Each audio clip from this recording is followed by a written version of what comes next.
It was pretty warm today, Bets. Definitely record-setting warm, as a matter of fact, in some places. Oh, so we kissed the record in Cleveland, and we set records in other places, but we're still mild outside. So literally, we're done. We're running to go breathe it in, because it's not going to last forever. Let's take a look at what's happening this evening. Temperatures in the 70s, fading back into the 60s and holding as we get into the midnight hour. We're still going to have a lot of this cloud cover around. Did you know Russ Mitchell loves the term veiled sunshine? He does. Some people love plain old sunshine, but not Russ Mitchell. He likes veiled sunshine. We have more of that coming. This is a Russ Mitchell kind of a week. Temperatures are going to be pretty warm as we had today. Tied the record high at Cleveland Hopkins. We fell a degree short in Mansfield.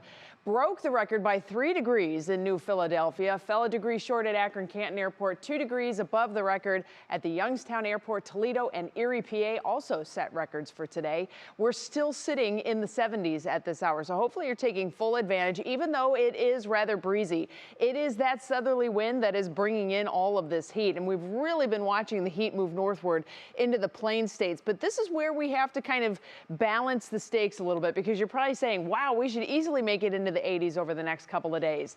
Well, our advancing area of low pressure is pulling all the warm air to the north. The problem is it's all going to be timing out a little bit weird, and I don't think we're going to be able to cross the 80s significantly. I think we could touch the 80s tomorrow, which would again put us in the crosshairs to set some new records. You can definitely see where the cold front is, though. It is a stark contrast from the plain states back into the Rocky Mountain states. That cold front will be plowing through here Thursday night into Friday, and we will have an appreciable drop in temperatures from Halloween to the day after. Now, when we put this into context of average, remember our western cities have not yet announced their high temperatures for the day, at least the preliminary numbers. But where we have preliminary numbers for today's high temperatures, you can see there's a lot of heat that is going on, well above average temperatures throughout much of the Midwest. Still a little bit cool out in the western part of the country, and that of course is reflective of what's happening in the upper part of the atmosphere. Our jet stream pattern, the jet stream, big brother of the northern hemisphere and the globe, really. And this jet stream pattern is really important to us because it helps us to determine where storm systems are moving. If the storm system is going north like it is right now, that opens up the door to all the heat. That's why we have the reds here. However, the jet stream is constantly moving, and the effects of that movement is often down here at the surface too. Wherever we have an air mass change, we're going to have rain. We may have thunderstorms. And then, of course, you have to deal with whatever new air mass is coming in.